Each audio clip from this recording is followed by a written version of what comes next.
amigos, amigas, gente que gosta de música.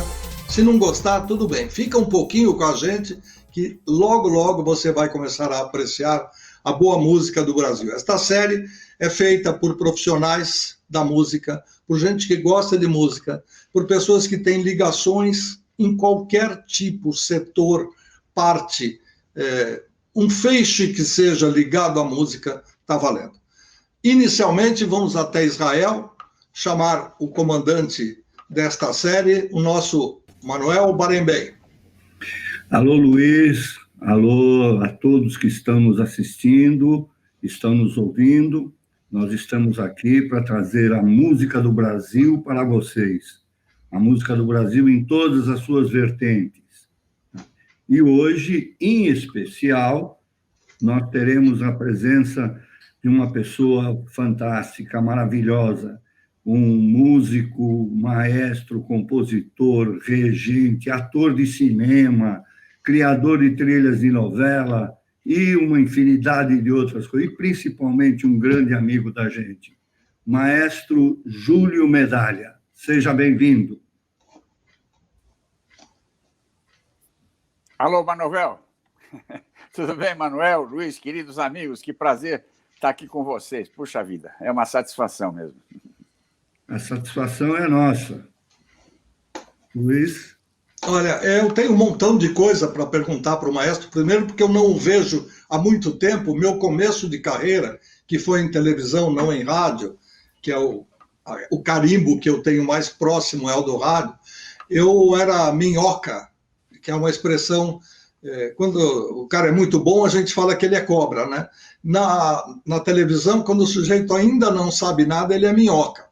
Então, eu, como iniciante nos anos 69, 70, no começo da TV Cultura, eu fui escalado, ainda como assistente de produção, para produzir os programas de orquestra sinfônica dos domingos. E, obviamente, quem estava lá regendo era o nosso querido maestro. A gente se esbarrou, chegou perto, eu tinha o diretor de TV, Irineu De Carli, que sabia bem como manejar as coisas, então às vezes eu falava, corta para fulano, ele falou, calma, vai ter aqui um prato que vai... E aí estava tudo mais ou menos coordenado e a câmera tem que estar em cima disso.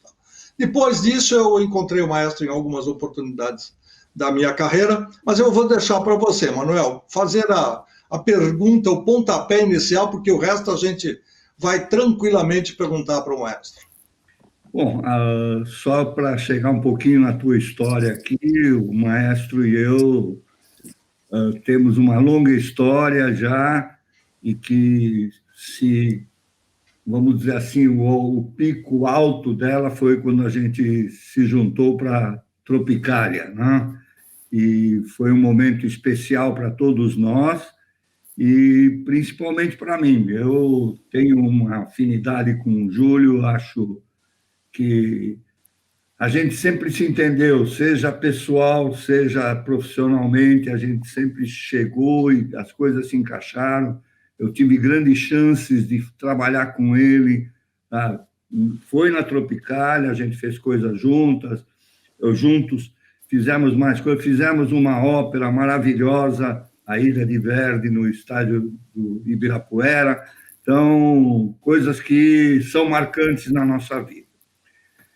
Mas, Júlio,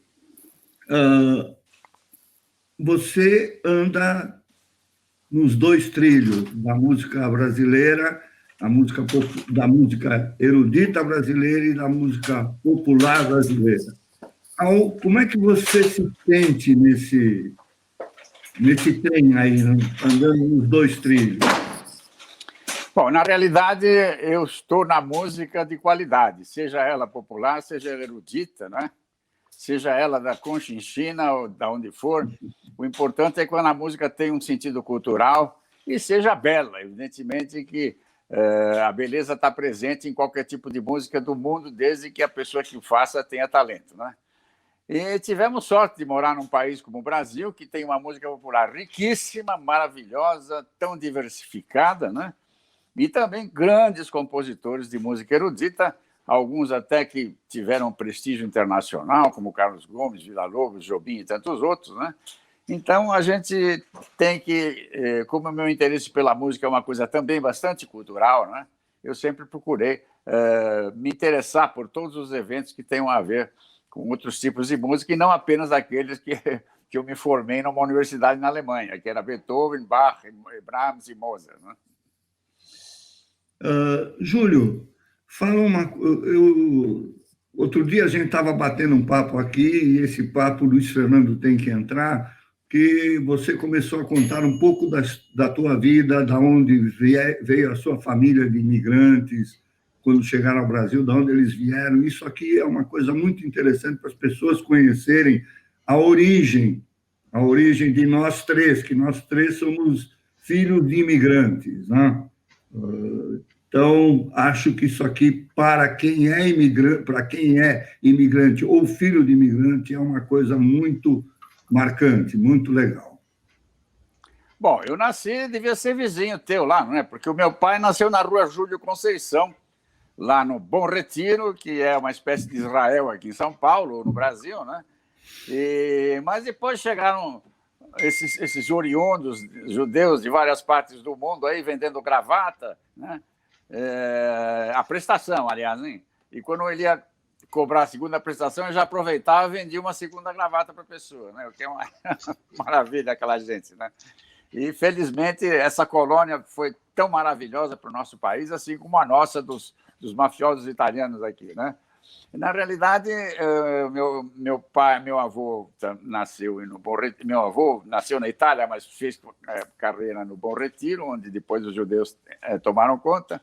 Hoje, depois de algum tempo, foram os coreanos e hoje são os bolivianos que estão lá, né? Mas aí, felizmente, as nossas famílias progrediram bastante, foram para outras plagas e povoaram a cidade de São Paulo. Meu avô veio para Lapa, onde ele veio dirigir aqui uma espécie de filial da inglesa, que era a Companhia de Estrada de Ferro, né? E aí ele fincou raízes aqui na Lapa, onde ele teve 14 filhos, né? E é uma coisa maravilhosa, foi um velhinho de uma dignidade fora do comum, que veio lá do sul da Itália, lá da Calábria, de uma cidadezinha que ficava incrustada nas montanhas lá de Cosenza, que é a capital da Calábria, atravessou aquelas montanhas todas, entrou num navio e foi para um continente que ele não tinha a menor ideia do que seria, e conseguiu montar uma família aqui com maior dignidade, 14 filhos, todos foram absolutamente corretos, nenhum deles deu uma escorregada fora do normal, né?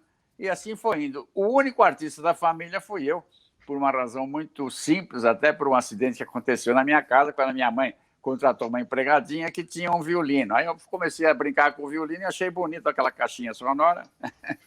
E aí foi indo, fui me interessando, e aí fui fazendo estudos maiores, até que eu cheguei a um ponto em que eu resolvi ser profissional. Meu pai queria me matar. Ele falou, não, música não dá futuro, não tem futuro, tal, etc. Vai ser médico, engenheiro, qualquer coisa assim, daquelas profissões nobres da época, né? Mas eu insisti e consegui depois, então, o aval dele, pude estudar na Bahia, no início, onde existia um professor Kohlreuter, que era um alemão muito importante, que passou pelo Brasil, e em seguida fui, então, estudar na Alemanha, onde eu me formei na Universidade de Freiburg. Então, sempre me interessando pela música popular brasileira, até que, na época, cheguei depois, quando voltei da Europa, a escrever muitos artigos sobre música brasileira popular, né?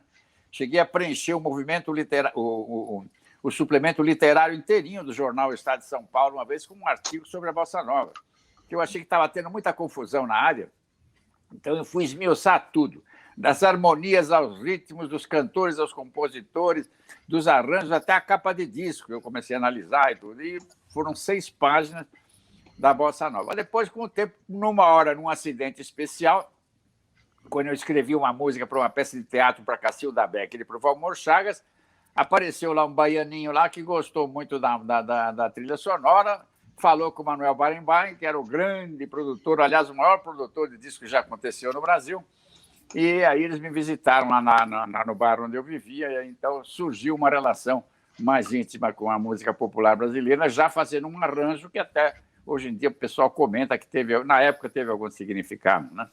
E sempre com o Manuel Barenboim conduzindo a gente como um verdadeiro produtor de música.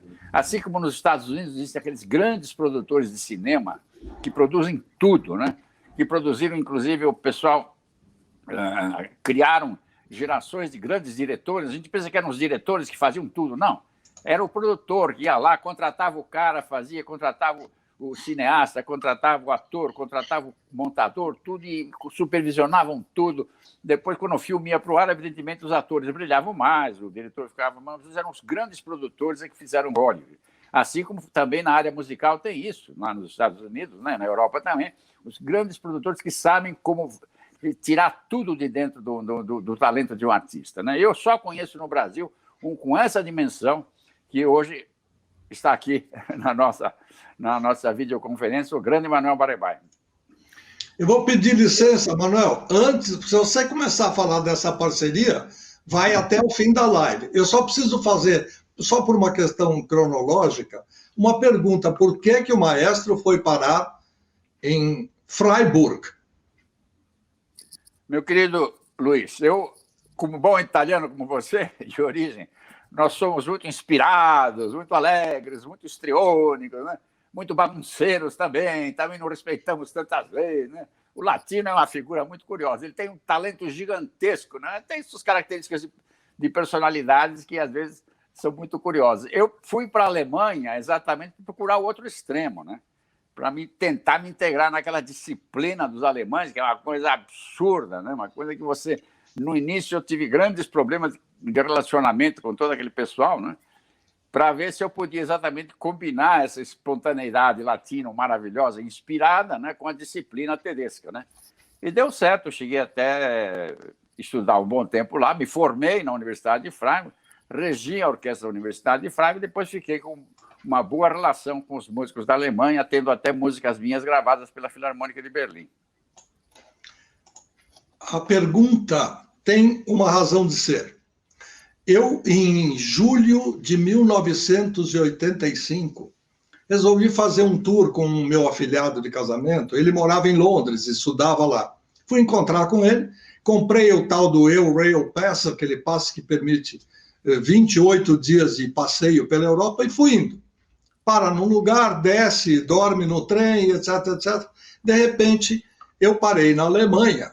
O trem chegou. Eu não tinha o do timetable, que era aquele livro que dizia certinho a hora de partida e tal. Ainda não tinha conhecimento da existência dele e não tinha comprado, consequentemente.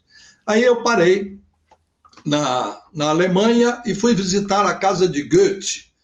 Assim que o trem saiu, parou na estação, eu saí e falei, bom, vamos lá visitar a famosa casa de Goethe, que todo mundo fala e tal. E ali eu ligo para um amigo meu que supostamente estaria visitando uma tia em Mannheim, que fica a 1h40 de trem dali.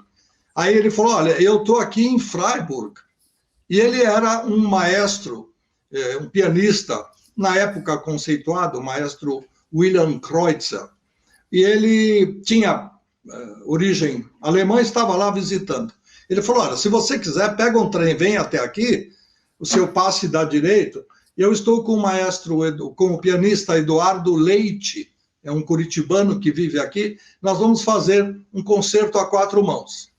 Aí eu fui, visitei Freiburg, conheci a região, Mannheim e Freiburg, porque a tia dele morava numa das cidades citadas, e por acaso o meu passe não me deixava ficar muito tempo no mesmo lugar, senão eu não poderia fazer o tour pelo resto da Europa. E aí não deu tempo de assistir ao concerto. Mas Freiburg ficou na minha consciência, na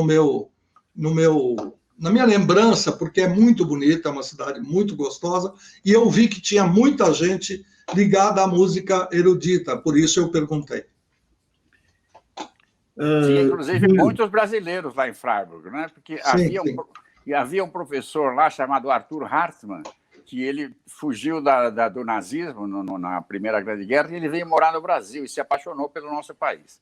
E ele, então, criou uma relação muito íntima com vários músicos daqui, e quando algum brasileiro de talento queria estudar na Alemanha, ele puxava sempre lá para Freiburg. Então, tinha uma meia dúzia de brasileiros lá que bagunçavam um pouco o coreto, mas estudavam muito lá e todos fizeram grandes carreiras internacionais.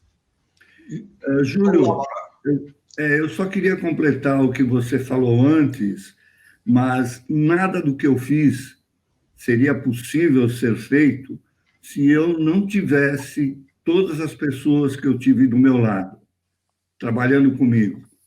Não vou nem falar de você, mas você, Rogério Duprá, todos os técnicos, todos os músicos, sabe? Todos tinham uma participação. Eu acho que o grande segredo do produtor é ele ser o coordenador, é juntar todas essas pessoas, e aí você disse, tirar o melhor de cada um, trazer o melhor de cada um, que aí sai esse 100%. É assim que funciona para mim, e assim que funcionou. Mas isso não é, desculpe, mas isso não é ser coordenador, não. Isso é ser um criador. Você era um criador, não era você não estava lá para organizar a gravação. Você interferia, você chamava as pessoas certas, você discutia. Eu me lembro que uma vez eu fiz um arranjo que você me pediu lá para uma cantora, e não sei por que razão eu fiz aquilo às pressas lá, não sei. Ficou um arranjo muito simples. Você rasgou o arranjo na minha cara, entendeu? Quer dizer, você sabia o que você estava fazendo, você sabia selecionar, você sabia conduzir as gravações, sabia quem você punha ao lado de quem, e você ia buscar as pessoas certas para trabalhar com você. Isso é um talento de produção que muito poucas pessoas têm. Isso existe, infelizmente, tão poucos no Brasil, né? O Malhoca sabe disso muito bem, né? Realmente, um cantor de dupla caipira faz sucesso. Pegar o cara, pôr no estúdio e botar lá um medo de babacas fazendo um fundo musical é fácil. Agora, o teu trabalho teve um significado cultural na música brasileira, porque você soube realmente tirar proveito dos artistas como nenhum outro produtor conseguiu, a meu ver, né? Eu só lamento você estar em Israel, porque se você estivesse aqui hoje, no Brasil, tentando pôr um pouco de ordem nessa bagunça que é a música brasileira de hoje.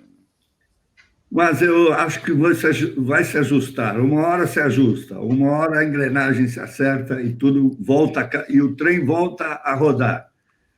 Maestro, a gente teve coisas juntos e muito legais.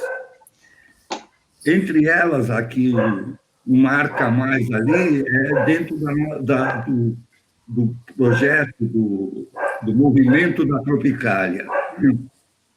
E nós, pessoalmente, eu e você, tivemos um disco do Caetano, né, e tem a faixa Tropicália. Essa faixa Tropicália que foi parar na tua casa, você foi fazer o arranjo e eu não esqueço que você perguntou como era o nome da música. E o Caetano disse que não sabia ainda o que fazer, o que não. E aí eu queria que você contasse um pouquinho essa história, melhor do que eu. Eu estava só te ouvindo. Bem, na realidade, o próprio Caetano não sabia as dimensões que a Tropicália ia ter. Ele mesmo não sabia, né? Quer dizer, ele tinha um talento vulcânico e tinha um radar que era uma coisa maravilhosa. Eu aprendi muito com ele, inclusive, né?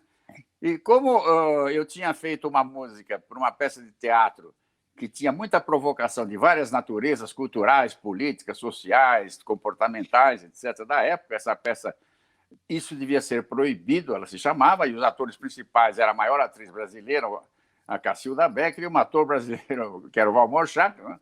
O Caetano ficou encantado com aquilo e quis me conhecer e quis, então, que eu fizesse o arranjo de algumas músicas do primeiro long play dele, solo, que tinha realmente uma dimensão maior, né? Aí nós tivemos aquele encontro na minha casa, na Lapa, num bairro humilde ainda, numa região ainda que ainda eu estava começando carreira aqui, e a gente fez aquela gravação e eu já tinha experiências de a provocação cultural na área da música erudita, né? Eu vinha da Alemanha, onde tinha aqueles grandes festivais de música de vanguarda, né? De Darmstadt, Donaueschingen, eram cidades que tinham colônia, que tinham provocações culturais, musicais do século XX do pós-guerra, de grande projeção, inclusive internacional, né? E a gente vinha com essa experiência de agitação. A década de 60, evidentemente, era uma loucura, era uma agitação só, e isso na cultura popular também. O rock era uma coisa deslumbrante, né, na época. Tinha de Beatles a Bob Dylan, tinha Jimi Hendrix fazendo explodir a música, né? Quer dizer, a provocação de ideias na época era internacional. Então, a gente procurava, evidentemente, naturalmente, como pessoas inquietas e talentosas, como todos nós éramos, a gente se ligava àquele deslumbrante enxurrada de ideias, né? Dentro de um contexto e dentro de uma realidade brasileira. E conseguimos, de fato, alguma coisa fazer no sentido em que a música popular brasileira, naquele momento, deixou de ser apenas um cancioneirismo linear, né? Ela tinha tantos componentes que ela provocava todas as áreas sociais do país, né? Inclusive políticas, né? Os milicos ficavam desesperados. Cada vez que o Chico Buarque, o Caetano, ou qualquer um desses aí lançava uma música, eles não dormiam. Embora nunca se tivesse... Eu nunca vi Gilberto Gil e Caetano Veloso falar armas para as pessoas, vamos fazer revolução, ou a terra deve ser do povo. Eu nunca vi nada disso. Quer dizer, havia, na realidade, na música daquele momento, sobretudo no tropicalismo, uma mensagem política intrínseca, né? Ela era passada através da linguagem e não da língua, né? Que deixava realmente o pessoal enlouquecido, né? Eu nunca vi o Caetano pegar uma bandeira e ir para a rua e dizer abaixa a ditadura. Eu nunca vi isso. Outros fizeram, tipo César Roldão Vieira, Viva Che Guevara e as coisas desse tipo, né? O próprio Vandré, né? Nos quartéis se aprende a morrer pela pátria e viver sem razão. Quer dizer, isso aí era acabar com o exército brasileiro, né?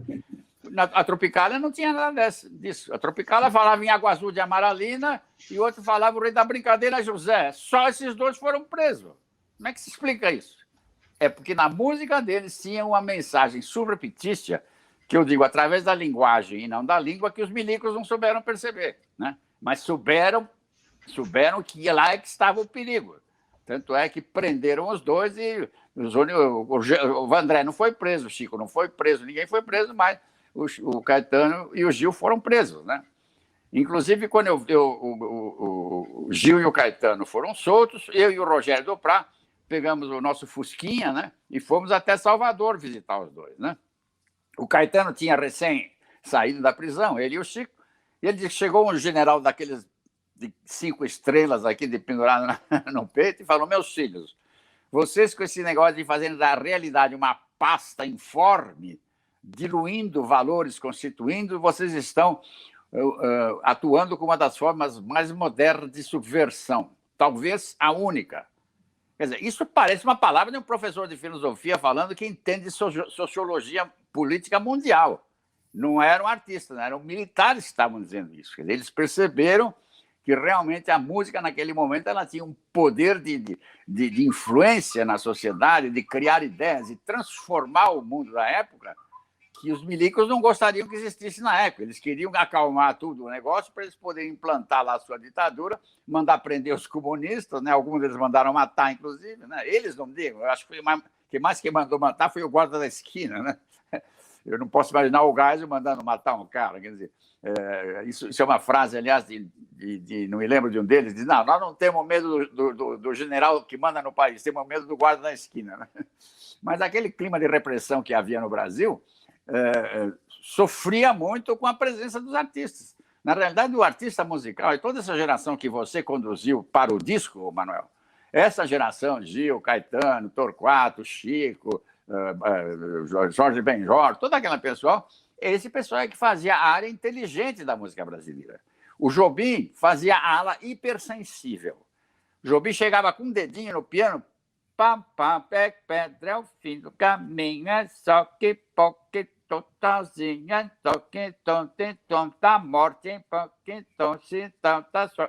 Repete 50 vezes 2 notas, e o Leonardo Feather vem dos Estados Unidos e diz: essa é uma das maiores músicas, uma das 15 maiores músicas do século.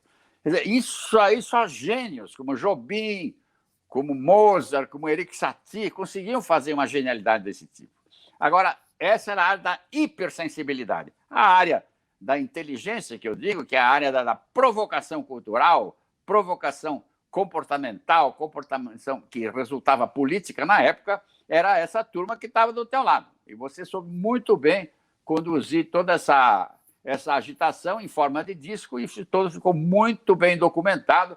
Se você ouve a música daquela época, você tem absolutamente ideia correta do que foi aqueles anos 60 na música brasileira. Agora, Júlio, se você olhar também, tudo que Caetano Gil, tudo que foi feito, não teria tido, vamos dizer assim, o boom que teve sem a presença de vocês, sem a presença de você, do Rogério, do Sandino Hagen, sabe? Do Cotzella. São pessoas que ajudaram a dar a cobertura para isso, que arrumaram essa história. Se você olhar o Tropicália, a música do Caetano, que você fez o arranjo do primeiro disco solo do Caetano, e que a gente, brincando no estúdio, colocamos o Dirceu ali para fazer aquele discurso. Não. Se você não tivesse criado isso aqui tudo, se você ouvir a música Tropicália só com violão, ela não tem o poder que ela tem com o que você criou. Entendeu? Falo de você do mesmo jeito que falo de todos os outros. Que Domingo no Parque nasceu na tua casa, a ideia. A história do Domingo no Parque começa na tua casa. Você era para fazer o arranjo, só que você era também jurado do festival. Eu comecei a trabalhar aqui, aliás, eu cheguei a apresentar, inclusive, o Solano Ribeiro me falou, tem 3 moleques aí, muito doidos aí, que eu queria que você conhecesse, se chamam Mutantes, né? Aí procurei o Gil, ele estava morando no Hotel Danúbio, ali na Brigadeiro Luiz Antônio, né? E sentei lá no chão com ele e falei para ele que era um trio muito bacana. Então, começamos até a fazer um pequeno esboço de arranjo, mas aí o Rogério Duprat vinha da Bahia, de Brasília, expulso da universidade, porque ele, Décio Pinhatari, Cotzella, Augusto de Campos, todos aqueles grandes intelectuais que queriam criar uma moderna universidade em Brasília, estavam sendo perseguidos lá por um reitor, que era da linha dura do Exército, né? E começou a perseguir. Aí esse pessoal foi todo expulso de lá. O Rogério não tinha dinheiro nem para comprar um copo de leite para os filhos. Aí, como eu voltei para o júri, lá para o Festival da Record, com o Solano, né? Aí o Rogério, então, fez o arranjo do Domingo no Parque, que fez um trabalho maravilhoso, e a partir dali ele fez também uma carreira belíssima na área da música popular, que foi também muito importante. Mas a tua participação sempre foi importante, porque você sabia captar isso aí. Você sabia captar tudo que a gente tinha na cabeça e você virava isso história. Você fazia transformar isso em história, em disco, em coisa muito bem produzida, porque ter uma ideia... Eu tenho 500 ideias na cabeça hoje em dia. Eu posso, na próxima vez, dar uma relação...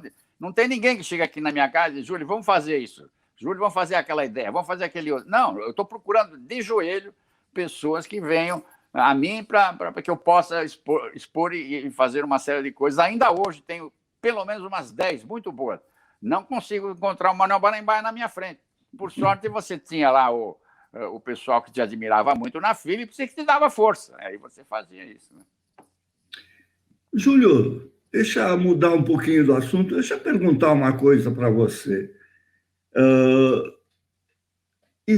Qual é a obra de música, e aí pode ser popular e pode ser clássica, a música que você não regeu e que você gostaria de reger de alguma maneira? Tem alguma que você falta para você fazer isso? Tem. Tem a maior música do século XX. Infelizmente, embora tenha regido muitas obras desse compositor, essa eu não consegui, que é a Sagração da Primavera. Sagração da Primavera foi a obra que deu início ao século XX musical, né? Eu regi as outras duas dele, famosa, Petrusca e Pássaro de Fogo. Mas a Sagração da Primavera nunca teve uma oportunidade. Porque quando a gente é convidado para reger um concerto, na maioria das vezes, aquele que convida impõe um repertório. Então, já regi toda a história da música. Essa está faltando, e essa realmente dói muito no meu coração não ter regido, porque eu considero a maior obra musical do século XX. E o cantor ou a cantora com que você não trabalhou e que você gostaria de ter trabalhado, se infelizmente não está mais com a gente, ou que está aí, que um dia, se Deus quiser, você vai trabalhar? Tem alguém... Bom, tem alguém até 2 meses atrás, nós estamos no início de 21, ele deveria estar trabalhando comigo, se chama Plácido Domingo. Né?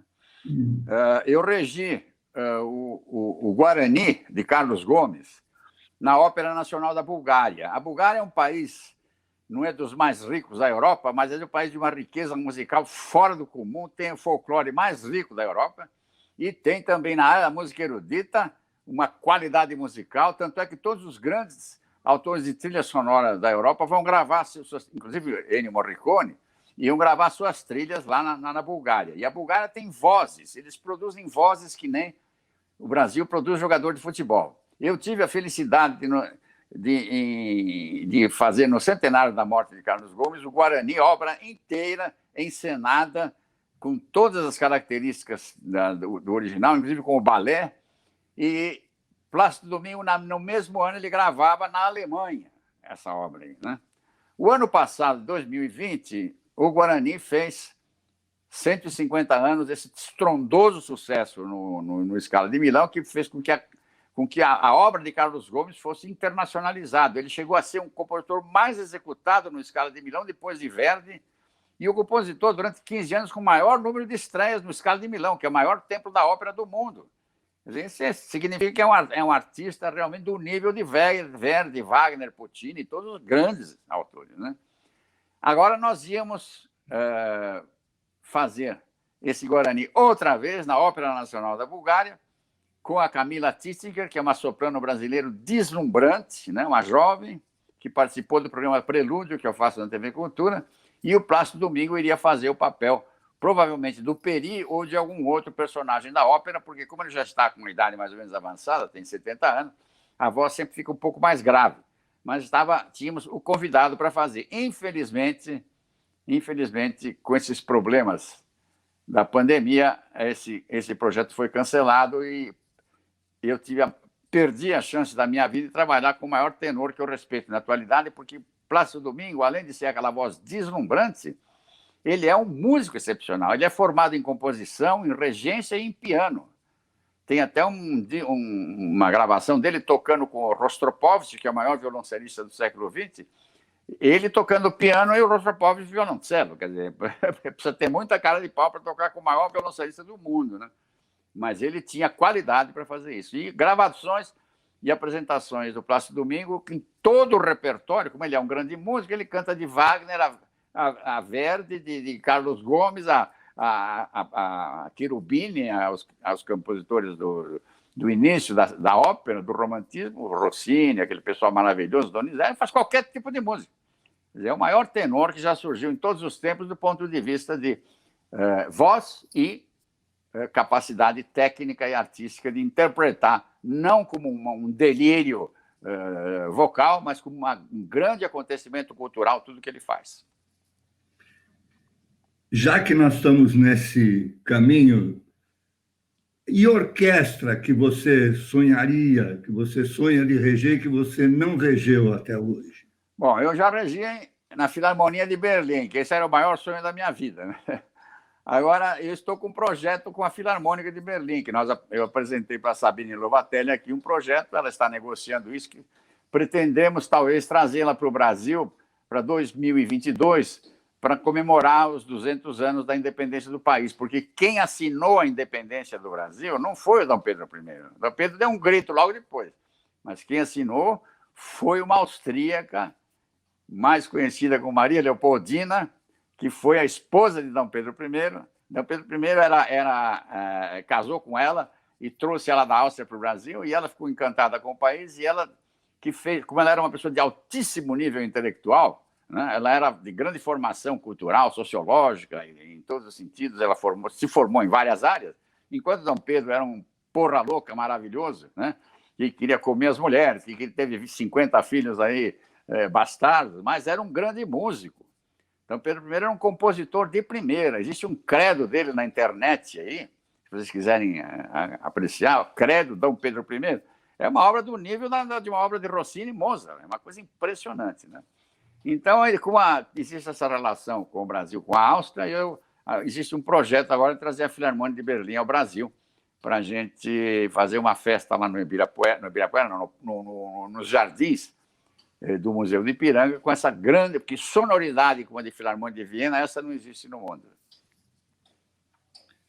Luiz? Oi, eu gostaria, eu fico aqui quietinho no meu canto, porque eu estou só absorvendo, né? Muita coisa eu já sabia, mas não com essa riqueza de detalhes. E em outros momentos eu participei, como já disse antes, do outro lado do balcão. Eu não sei como foi feito, mas quando chegou o prato pronto, falei, meu Deus do céu. Às vezes eu me lembro, porque naquele tempo a gente valorizava muito mais as músicas internacionais, daí quando surge Sgt. Peppers, com toda aquela ilustração musical e tal, eu falo, puxa, tal coisa lembra, mas nós já tínhamos no Brasil gente capaz de fazer, e a explicação foi dada agora e a resposta está aí. Eu queria perguntar uma coisa para o maestro, que é o seguinte, eu acho que ninguém nasce maestro, né? Outras coisas a pessoa nasce e vai aperfeiçoando e tal, mas maestro não é uma coisa fácil de dizer. E para muita gente, o cara fica lá com aquela estante, uma batuta na mão, vira a página. Pô, por que tudo aquilo? Quais são as fases? Vamos falar de uma maneira um pouquinho mais didática, as fases pelas quais passa um profissional, né, que eventualmente começou tocando um instrumento e chegou aonde chegou o nosso querido maestro Júlio Medalha.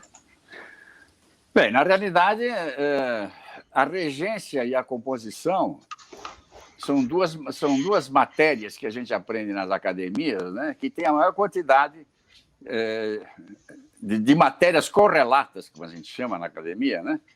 Um violinista, ele estuda violino 10 horas por dia trancado num quarto, depois ele aprende uma série de outras coisas paralelas. Se não for um grande conhecedor de muitas outras coisas, ele tendo talento, ele às vezes faz bonita carreira, né? Até tem o caso de um menino que eu descobri aqui em São Paulo, chamado Guido Santana, que com 9 anos de idade ele tocou um concerto para violino de Mozart deslumbrantemente bem, com a sinfônica regida por mim, e estava tudo pronto, né? Assim como teve uma menina de 9 anos de idade no programa Prelúdio, tocando flauta doce, tocando peças de Handel, né? A menina, quer dizer, com a extrema sensibilidade dela, com a facilidade de manuseio do instrumento, ela está pronta já aos 9 anos de idade. Não existe isso no mundo, né? Uma coisa do talento brasileiro. Agora, a regência sinfônica e a composição envolve uma enorme quantidade de conhecimentos paralelos, né, que, na realidade, se você não os tiver, você não pode compor nem reger. Apesar que tem muita gente regendo por aí que não tem todo esse conhecimento, né, que se diz maestro, né? Você precisa conhecer muito bem toda a área instrumental, né, para saber como é que funciona cada um dos instrumentos, nos mínimos detalhes, para você dialogar para o músico. Você não pode chegar para um músico e pedir para ele uma determinada coisa que ele não toca no instrumento. Quando você escreve um arranjo, né, já aconteceu de pessoas que estão começando a escrever, de repente ele escreve uma coisa que o trompista chega e não, isso aqui não dá para tocar no meu instrumento. Então, existe uma quantidade enorme de matérias paralelas, né? Conhecimento de harmonia, contraponto, fuga, quer dizer, mecanismos. Como engenheiro, quando ele tem que resolver uma construção de um edifício, ele sabe se ele pode pôr determinado material aqui ou ali ou não, né? Para saber se o edifício não vai cair, se o edifício suporta aquelas ideias ou não, né? Então, são as matérias que... Mais de 20 matérias, tanto é que quando eu fiz exame final na Alemanha, para obter o meu diploma na cidade de Freiburg, que é uma cidade que tem uma escola de música importantíssima, eu fiquei 6 meses prestando exame das mais diversas matérias. Hoje é fuga, amanhã análise, depois da manhã orquestração, depois forma, depois regência propriamente dito, depois instrumento. Você tem que tocar relativamente bem um instrumento para poder fazer você mesmo música. Tem um teste de piano também, porque o piano para a regência é muito importante, porque é no piano que a gente estuda as partituras. Conhecimento de instrumentação, de orquestração, para saber como é que funcionam aquelas máquinas orquestrais maravilhosas que os Tchaikovsky e Beethoven escreveram. Então, existe uma quantidade muito grande de matérias que você é obrigado a dominar. Depois que você conhece tudo isso, aí tem uma segunda fase na tua vida de regente, é a tua relação com os músicos da orquestra, né? Você tem que saber comandar, tem que ter liderança, tem que saber... Você está manipulando um coletivo de que pode ser de 40, 80, 100, até 300 músicos, porque às vezes tem corais, gigantescos corais cantando juntos, né? E você está comandando uma coletividade. Comandar uma coletividade não é fácil. Comandar minha casa, que é difícil, a minha mulher, imagina comandar 100 músicos, né? Então, o caso é o seguinte, você tem que ter uma espécie de liderança semelhante à de um gerente de uma grande empresa de automóvel, empresa de qualquer natureza, porque a liderança tua vai fazer você ser respeitado pela orquestra, desde que você tenha antes todos os grandes conhecimentos. Depois que tudo isso está funcionando bem, aí vem a parte artística, né? Se você tem realmente talento para revelar para o grande público um tipo de música com alguma curiosidade, com alguma ideia nova, uma interpretação nova, porque você vai fazer uma sinfonia de Beethoven, 5 milhões de pessoas já fizeram aquilo. Por que um cara sai lá da Vila Ipojuca, vai à Sala São Paulo para ouvir a tua nona sinfonia de Beethoven? Alguma coisa você tem que apresentar de novo, senão ele não sai de casa. Então, vem a parte da criatividade artística, do talento de regente como criador de uma interpretação especial, que faz você ser diferente. Assim como Arthur Rubinstein é diferente tocando piano, Guilherme Novaes é diferente tocando piano mais do que qualquer outra mulher no mundo, assim como hoje em dia temos grandes pianistas internacionais, né, que revelam uma interpretação diversa. E isso acontece na regência também, porque a orquestra é, na realidade, um instrumento que você manipula. É igualzinho a um piano.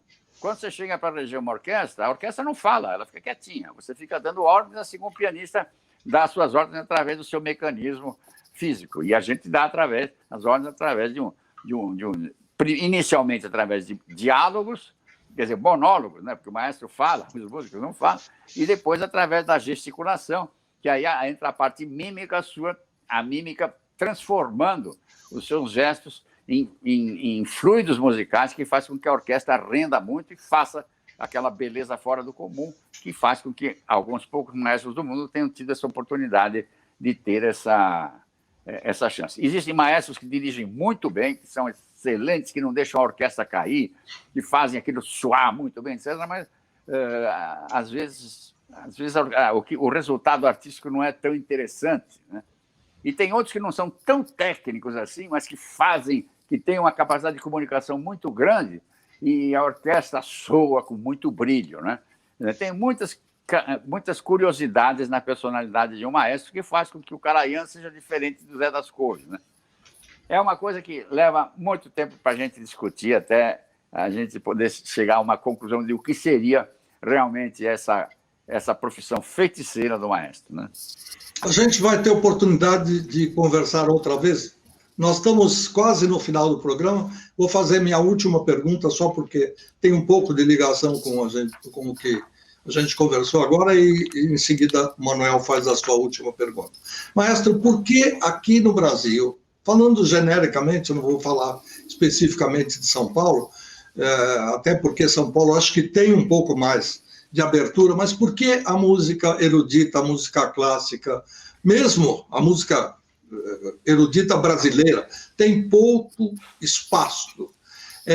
As emissoras, a não ser a TV Cultura, que o senhor citou, e é claro, a gente entende por que a TV Cultura se dedica, mas por que as outras emissoras hoje não se dedicam? Antigamente havia um espaço para a música erudita, concertos para a juventude, uma série de outras coisas que eram dedicados à cultura da música no Brasil. É que a chamada música erudita, né? Ela, no fundo, é uma coisa que as pessoas gostam, sim, claro que elas gostam. Elas só não sabem que gostam, né? O problema é que é uma coisa muito complicada. Você colocar uma orquestra sinfônica num determinado palco, marcar as apresentações, vender ingressos, os caras saem lá do fim do mundo, lá. Quer dizer, toda essa logística da execução musical é uma coisa muito complicada, isso nem sempre chega com facilidade a todas as pessoas, né? É mais simples você pegar uma dupla de Chitãozinho e Chororó com um violão na mão e outro com uma viola caipira e cantar uma canção, né? É claro que o meu brasileiro é musical, a melodia é bonita, aquilo, pumba, corre o país inteiro com mais facilidade. para ter uma sinfônica funcionando à disposição de todo mundo é uma coisa muito complicada, né? Isso não significa que as pessoas não gostem. O Manuel sabe muito bem quanto concerto sinfônico que eu fiz. Ele falou, inclusive, da ópera que nós fizemos juntos, a ópera Aida de Verdi, né, que é uma obra que tinha 600 pessoas participando num palco gigantesco, né? A gente fez aquilo em campo de futebol. Então, o cara foi lá, como ele vai assistir o jogo do Corinthians e Palmeiras, ele foi assistir a ópera lá. A gente punha a tradução lá embaixo para o pessoal saber o que estava acontecendo. Ninguém saiu da plateia, assistiram aquilo ali, como eles assistem um desfile de escola de samba. E adoraram. Tanto é que a gente fez em seis campos de futebol do Brasil e todos estavam abarrotados e as pessoas mostraram. Pessoas que jamais assistiram uma ópera na vida ficaram até o fim. Então, é um difícil relacionamento dessa produção cultural mais complicada do que com o relacionamento de uma simples canção. É a mesma coisa que você pegar uma comida sofisticada do Tour d'Argent de Paris, né, que é o maior restaurante lá de Paris, entendeu? E para aquilo chegar à casa de todas as pessoas em toda a favela, nas favelas do Brasil, é muito complicado. Agora você põe um prato de feijão com arroz ali, a mulher compra um feijãozinho preto ali, esquenta a água, põe um pouco de sal, é fácil de consumir. Então, infelizmente, tem essa dificuldade. Nos países mais ricos e mais desenvolvidos, existe uma coisa chamada educação musical, né, que faz com que as pessoas tenham essa informação desse tipo de repertório já no banco escolar. Aliás, eu participei centenas de vezes de debates em Brasília e falei com deputados, presidentes da República, ministros da Educação e Cultura do país durante quase 30 anos para que voltasse ao ensino musical nas escolas. E conseguimos, né? O ensino musical nas escolas voltou. Aquilo que Villa-Lobos tinha criado há muitos anos atrás, conseguimos implantar outra vez. Infelizmente, o currículo ainda não é tão bom. Mas, quando ficar melhor, eles vão usar o banco escolar para botar na cabeça das pessoas uma informação importantíssima de que o universo musical criado pelo gênio chamado ser humano é muito mais rico do que apenas uma dupla caipira. Infelizmente, as duplas caipiras que eram por aí não são nem tão caipiras, nem tão música, né? É mais boleirão brega do que outra coisa, né? Mas a grande música sertaneja brasileira, de grandes cantores que nós conhecemos e compositores, é uma coisa maravilhosa também. Mas existe um tipo de repertório gigantesco, universal, inclusive, de grandes compositores. Tanto é que, se você vai assistir um filme qualquer, um bom filme produzido, bem produzido, em Hollywood, na Europa, etc., né? As trilhas sonoras são feitas com orquestras sinfônicas. Nunca ninguém rejeitou as trilhas sonoras por elas serem feitas por sinfonia. Ao contrário, a falta de uma grande trilha sonora sinfônica faz falta no filme, né? Eu mesmo fiz muita trilha sonora, mais de 100, para cinema, teatro e televisão, e a música sempre participou com elementos da minha cultura, quer dizer, aquela informação que eu tenho cultural, eu punha nas trilhas sonoras que eu fazia. Algumas com sinfônica, outras com grupos menores, né?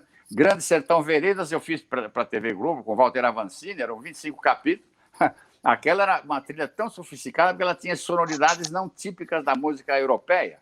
Eram mais ruídos e sonoridades de instrumentos raros, roncadores, cuícas e pandeiros e coisas assim, porque aquele mundo medieval do Guimarães Rosa não permitia que se usasse violinos e flautas, né? E, no entanto, se você ouve aquilo no rádio, quer dizer, que ruído é esse estranho, tá? Mas dentro de um grande contexto dramatúrgico, a música funcionou muito bem e ninguém rejeitou. Quer dizer, o público está disposto a ouvir boa música, apenas não é chegada a ele essa oportunidade de poder ouvir com a mesma facilidade uma sinfonia de Beethoven como ele ouve uma dupla caipira no rádio e na televisão. Aliás, na televisão não tem mais nada, né? Nos últimos 40 anos, desde os anos 80, acabou a música na televisão. A TV Globo, que é uma empresa que faz uma maravilhosa televisão, com aquela dramaturgia que é a melhor do mundo, não tem mais programas de show musical como tinha antigamente. Aparece uma vez ou outra lá, um cara no programa do Faustão, canta uma música e vai embora para casa, isso sim. Mas os grandes programas musicais da televisão, as rádios e televisões, tinham orquestras sinfônicas, com arranjadores como Radamés Inátali, Cláudio Santoro, Guerra Peixe, que trabalhavam em arranjos para acompanhar os nossos grandes cantores, né? Isso, infelizmente, desapareceu e a música sumiu dos grandes meios de massa que nós temos no Brasil hoje em dia, com exceção das TVs culturais, que, evidentemente, são coisas excepcionais e mantidas pelo Estado, né? Júlio, eu queria assinar embaixo do que você falou, porque a educação musical nas escolas é básico para que a gente tenha, no futuro, sempre mais músicos, mais arranjadores, mais compositores, pessoas ligadas à música. Sem que isso seja dado à criança desde o começo, ela não vai aprender quando ela tiver 18, 19 anos, ela já vai estar naquilo que a moda colocou. Aqui é a criação, tem que começar desde pequeno. A falha disso aqui é lamentável, a gente ter passado todo esse tempo sem isso. Então, eu sou testemunha porque eu fiz canto orfeônico. Eu também. Aula de canto orfeônico. A nossa geração fez canto orfeônico, Vila Lobos. Então, falta isso. O Luiz falou de eu fazer uma pergunta, mas eu não vou fazer pergunta mais, Júlio. Eu vou convidar você para você voltar uma outra oportunidade para a gente continuar esse papo, porque a aula que a gente teve hoje é excepcional. Muito obrigado, mas muito obrigado mesmo por você estar com a gente aqui e poder falar de música do Brasil para todos os brasileiros que querem a boa música. Eu que agradeço, é um prazer estar com vocês, duas figuras também importantíssimas na nossa vida.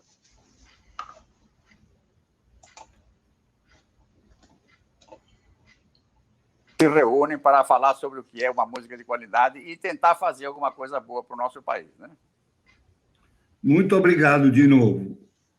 E, eu só posso dizer que um dos meus sonhos, né, ainda que virtualmente, chegar mais perto e fazer as perguntas que eu queria fazer, eu já resolvi. Agora, o resto é ficar observando o seu trabalho na TV Cultura e aplaudindo do lado de cá como espectador, que é o pouco que a gente tem ainda de música erudita e, quiçá, a maneira de observar que tem um talento aqui, descobrir um novo talento lá e a televisão revelar esse pessoal.